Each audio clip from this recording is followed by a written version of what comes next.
Day 31 of our Lenten journey. I'm David Dendy once again here in the Loafin Studio, and here we go with miracle number 6 that Jesus performed in the Gospel according to John.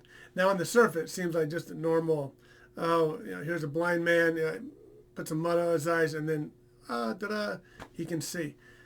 But boy, when you unpack this passage in John chapter 9, there's so much. And in fact, let's get started.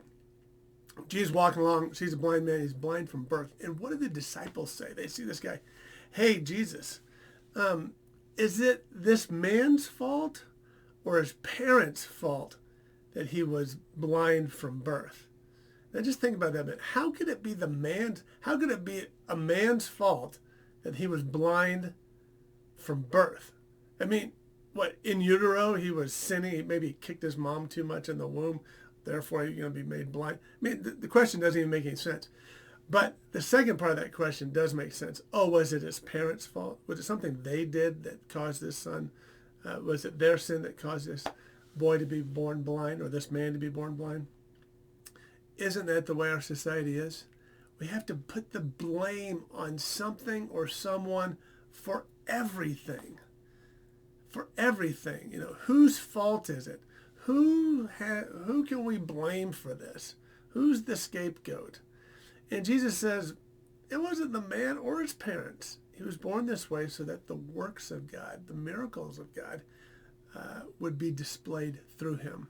He just says, well, let's put a little, knead a little clay here together, put it on the man's eye. He said, hey, go to the pool of Siloam, wash, and then let me know what happens. So he goes and he washes and he can see.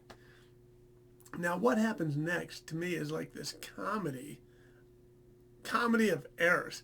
So he can see, he goes back home, and the neighbors and the Jews are like, hey, wait a minute, aren't you someone that used to be blind? And now you say, yeah.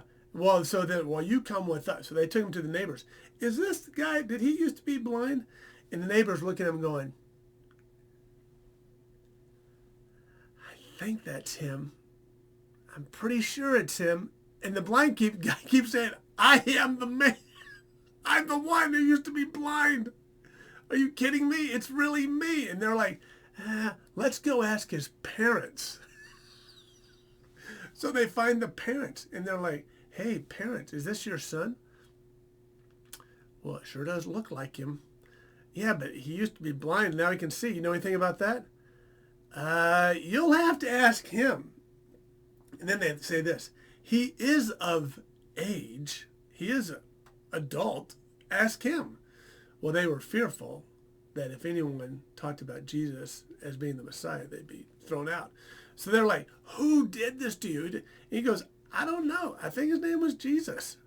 Wait a minute. It can't be Jesus, because Jesus, he can't do that.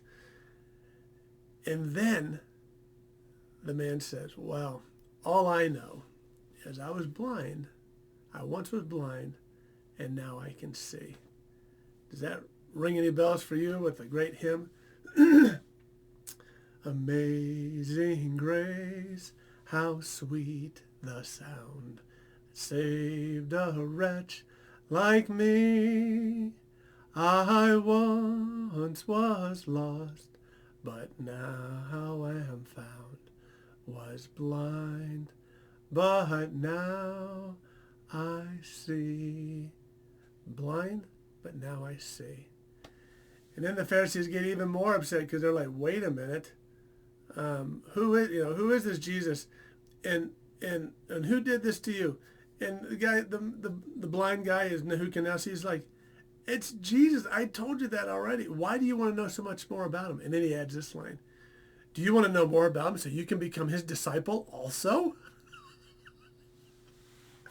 And they get furious and they cast him out of the synagogue. And Jesus comes along and says, hey, buddy, how you doing? And he says, hey, I'm doing all right. And he says, the blind man says, who can now see, hey, are you the Messiah? And Jesus says, you're looking at him, the one who made you go from being blind to now being able to see. It is he. and it is I.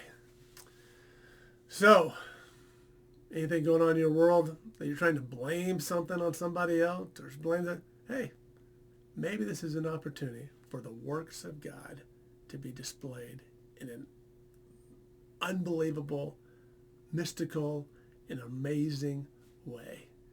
And maybe we're being blind to something right now that God is going to use this situation to allow us to see God, to see others, and his mighty work in a new way. All right, go get them, laugh often, and fear not. See ya.